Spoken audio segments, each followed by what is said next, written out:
Kevin, je sais pas si ça va te soulager, mais réfléchis, elle était pas là par hasard, c'était ça le plan. Te faire bander. Elle a réussi son coup. Félicitations, t'es humain. In the hush of night, while you're in my arms.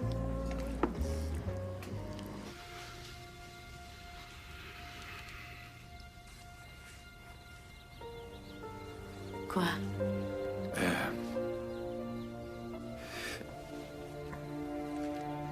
Il y a un peintre italien qui s'appelait Carlotti et...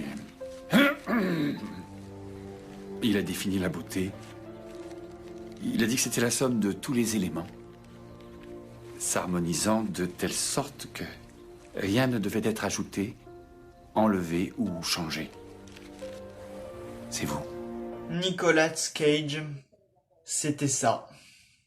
Ouais.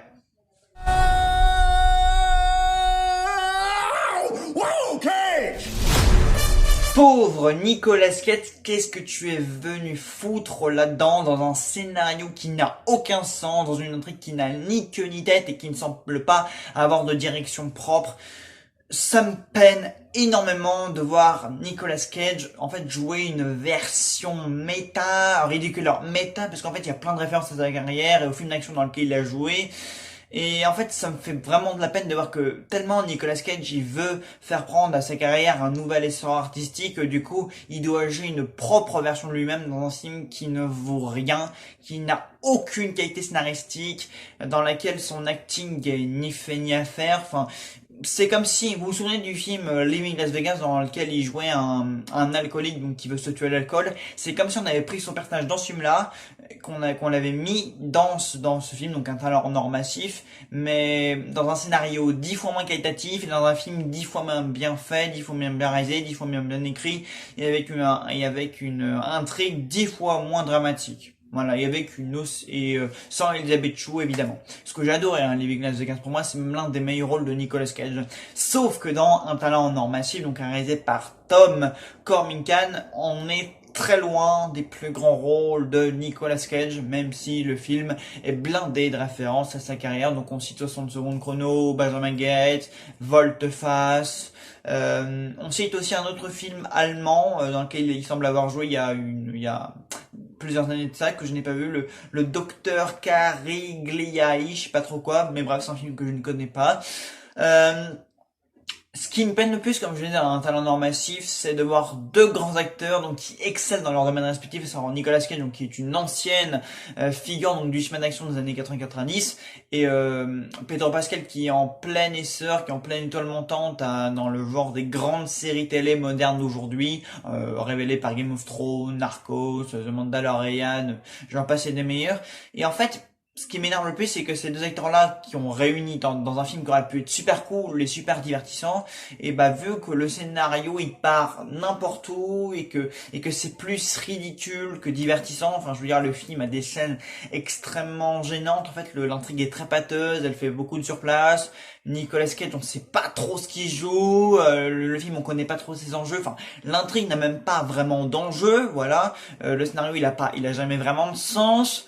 Il y a presque rien à sauver dans ce film. En fait, on est juste content de voir Nicolas Cage dans un rôle qui lui ressemble, enfin de jouer lui-même.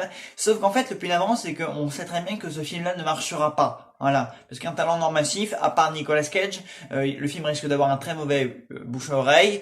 Et du coup, enfin, le film en lui-même, tout comme l'histoire qu'il raconte, ça ne fonctionnera pas. Voilà, parce que le film n'est pas bon et le film ne raconte rien, le film n'a rien à vendre.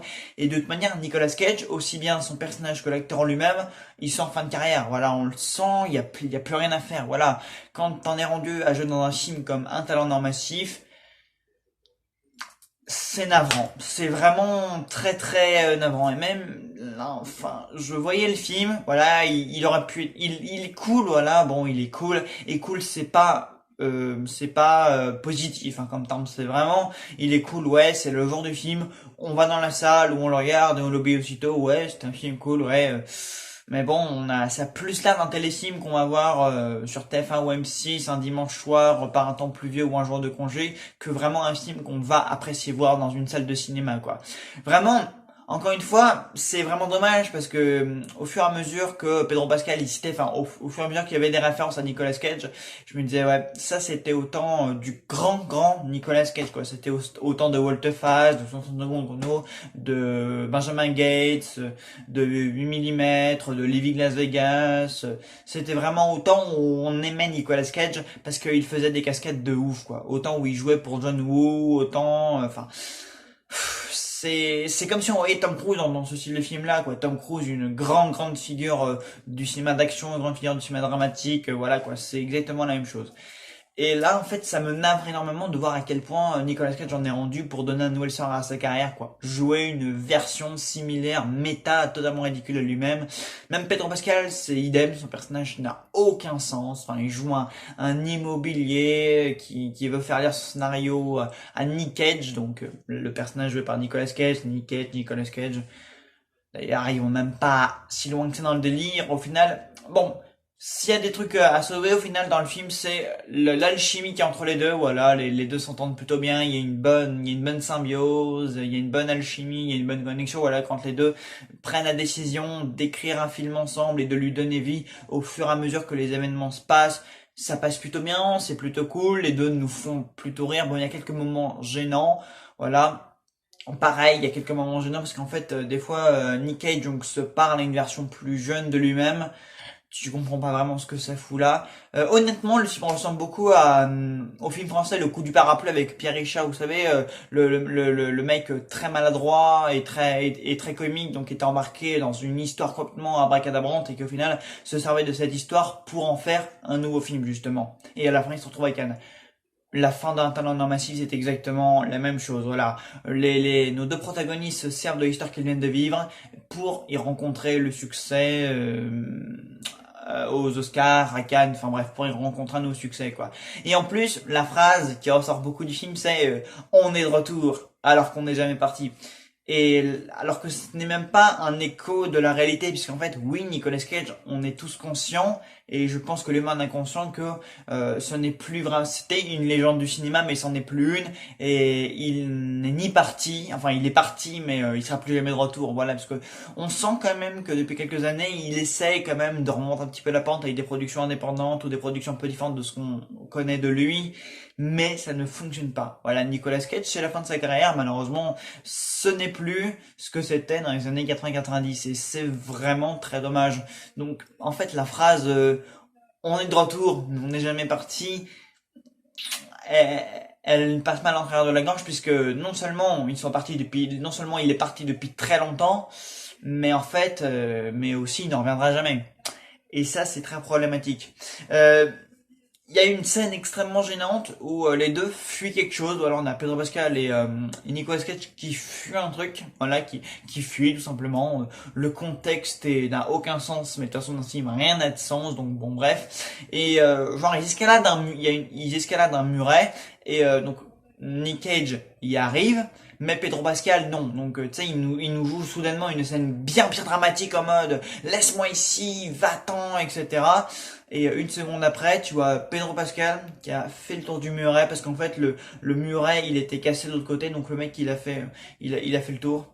Et là, tu te dis « Oh là là là là, mais comment vous avez pu accepter de jouer dans un scénario qui présente autant de faiblesses et de moments pareils, mais... Ah là là là là, mon Dieu.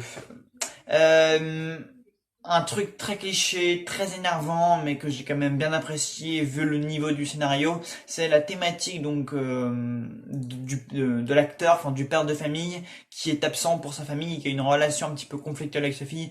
Je vous jure, j'ai vu ça dans le scénario, je me suis dit et ça recommence, on a déjà vu ce scénario 36 000 fois dans les films hollywoodiens. Non mais ça c'est un typique, hein, voilà, les pères très absents qui ont une relation compliquée avec leurs enfants ados.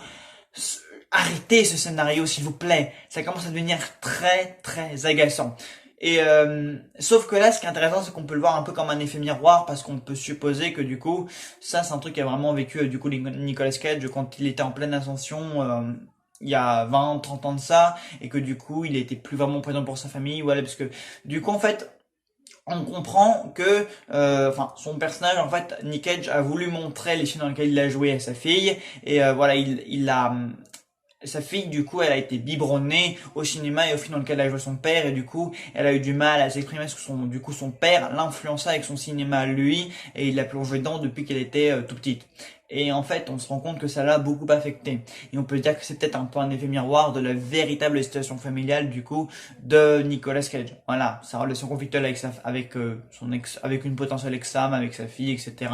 Voilà, le fait qu'il ait tellement été omnibulé et dans sa carrière que du coup il a obéi sa famille. Je pense que même si le scénario dans ce que ça donne c'est très cliché, je pense que c'est plutôt un reflet miroir de ce qu'a vraiment vécu Nicolas Cage. Et ça pour le coup ça fonctionnait bien, même si après le truc est un petit peu cassé quand après t'as la personne de Pedro Pascal en fait qui fait venir la famille du coup de Nick Cage chez lui dans sa demeure pour qu'ils puissent tous ensemble discuter. Ça fonctionne aussi, c'est un peu idiot, mais encore une fois, vu le scénario bas de gamme auquel on a affaire, c'est plutôt bien trouvé. Voilà, l'intrigue familiale prend une place, on va dire, surprenante et plutôt convenable et plutôt correcte au sein du film. Peut-être une dernière chose à sauver. Les paysages, voilà, les décors au bord de la mer, c'est très cool, c'est très beau, c'est très lumineux, tout est très bien éclairé, etc. Mais j'aurais bien aimé que tous ces beaux décors au bord de la mer soient vraiment exploités pour qu'on ait vraiment de très belles scènes d'action comme sait si bien les faire Nicolas Cage. Ça aurait fait plaisir, mais malheureusement, voilà. On a un beau décor, c'est très lumineux, c'est très bien filmé. Enfin, la mise en scène est académique. Ce qui est surprenant quand même, vu qu'on est quand même dans un film de Nicolas Cage. Mais bref. Donc, vous l'aurez compris, je ne vous conseille pas Un talent en or massif, réalisé par Tom Cormincan avec Nicolas Cage et Pedro Pascal.